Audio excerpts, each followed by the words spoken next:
So mayroon tayong ginagawa nito mga katropa na NMAX version 2. Yung problema ng motor ni boss ay ABS. I-repair natin. Galing pa sila ng Tarlac sila boss.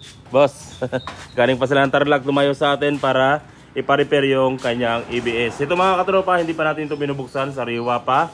At ito, meron na ipapakita sa inyo. Bagong-bago mga katropa at napakagandang gamitin na yung ating emulator. Kasi dito sa emulator mga katropa, kapag nag-repair tayo ng ABS, at kadalasan sinasalpak natin sa customer, road test, pag may problema, backlash, i-repair, tapos salpak ulit road test.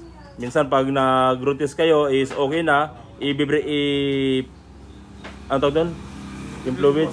Ibiblid na natin yung fluid, tapos kapag tumakbo na ng ilang kilometer yung customer, ay bumabalik yung kanyang ABS. Hindi maiiwasan yun sa pagre-repair ng ABS. Talagang ganon, uninspected yung mga bumibigay, kaya nagbibigay tayo ng warranty. Pero sa tulong ng ating emulator, ito, ABS emulator, kung mapapansin nyo, wala pa nakakabit na ABS. Sa tulong ng ating ABS emulator mga katropa ay mas mapapapulido yung ating trabaho. Kasi dito sa ABS emulator, pwede nating i-torture yung ating ginawang ABS, mga 10 minutes na nakababad siya, na takbo niya ay 80 km. At sim lang din doon sa ginagamit ng customer na kapag ginamit niya sa kalsada. So, imbis na gamitin sa kalsada o mag-road test, dito na sa ABS emulator. Wala nang road test na mangyayari. At dito pa lang sa ABS emulator ay malalaman mo na kung may error o wala or babalik yung kanyang ABS indicator. Kita nyo? Naka-ABS indicator siya kasi wala tayong nakalagay na module dito sa ating socket. So ang gagawin natin, sasalpak natin tong ABS ni boss na galing dun sa NMAX version 2. Daniel, salpak mo nga. Tapos titignan natin kung mayroong speedometer at kung mawawala yung kanyang ABS indicator. Sabi kasi ni boss ay sinusumpong-sumpong yung kanyang ABS indicator. Magkakaroon, mawawala, no? Magkakaroon, mawawala, ganon. So nakasalpak na yung module ni boss na ABS. Tapos subukan natin siyang paandarin. Ito naman mga katropa, pinadala sa atin from Tugigaraw.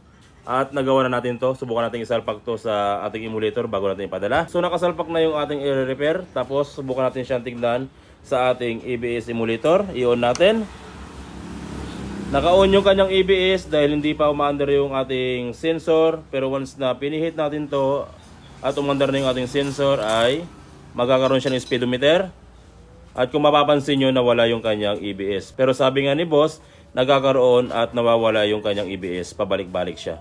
So kung ganun yung sintomas ng inyong ABS, nagkakaroon, nawawala, ibig sabihin, napasukan na ng fluid yung bolt or may bumigay na doon sa kanyang bolt. So ganito yung pagtutorture. Halimbawa, na-repair na natin yung ating ABS. Ibababad nyo lang sa emulator yung ating ABS na ni-repair at pwede nyong i-max yung kanyang takbo. At ibabad nyo ng ilang minuto. Na 150 km/h, accurate yan. Yan, kung makikita nyo, ibabad nyo lang ng 5 minutes, 10 minutes para sigurado. Kung bumalik yung kanyang ABS indicator, ibig sabihin nun, may problema pa dun sa loob. Pwede natin siyang i-repair kaagad na hindi na tayo nagsasayang ng fluid at hindi tayo nag-road test. Pwede nyo babaan. Mostly, yung mga customer, 80 km/h lang yung takbo nila. Mga hindi masyadong tumatakbo ng mabilis. Ayan, pwede nyo ibabad ng ganyan yung takbo ng ating emulator at ibabad nyo lang ng 5 minutes kung sakali para makita natin at maobserbahan kung may problema ba yung kanyang ABS or wala na. Tapos pwede rin natin siyang i-diagnose. Daniel, i-diagnose natin yung ABS. Tignan natin kung ano yung error na lumalabas sa kanya. Dito na rin kayo magdadiagnose sa emulator na to. Tapos tignan natin. Hawakan mo nga Daniel.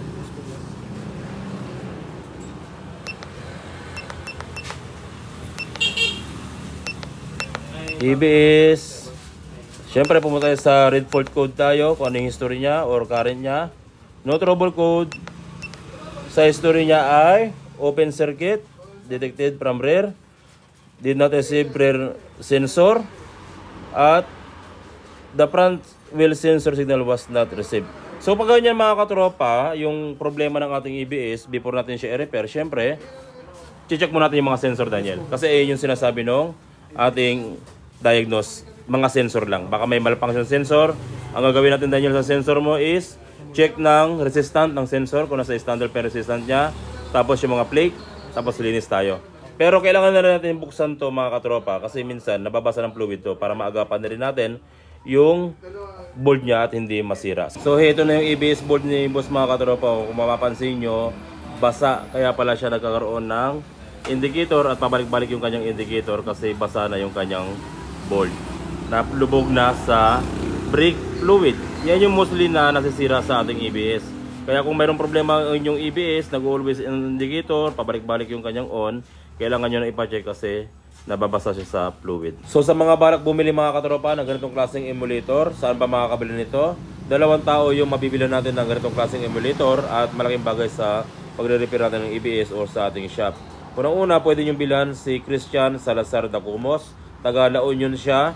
At kung taga Pangasinan kayo, La Union, Baguio, Ilocos, pwede kayong magsadya or i-PM nyo si Christian Salazar Dacumos. Iiwan ko na lang yung kanyang pangalan sa taas ng ating video description. Sa kanya ko nabili itong ABS emulator na ito. At kung taga Bulacan naman kayo, Manila, Quezon, Laguna, or malapit kayo sa around Manila, pwede nyong kontakin si Master Dens. Nagbebenta rin siya ng ganitong klaseng emulator. Napakalaking bagay pag mayroon kayo nito kapag nagre-repair kayo ng ABS.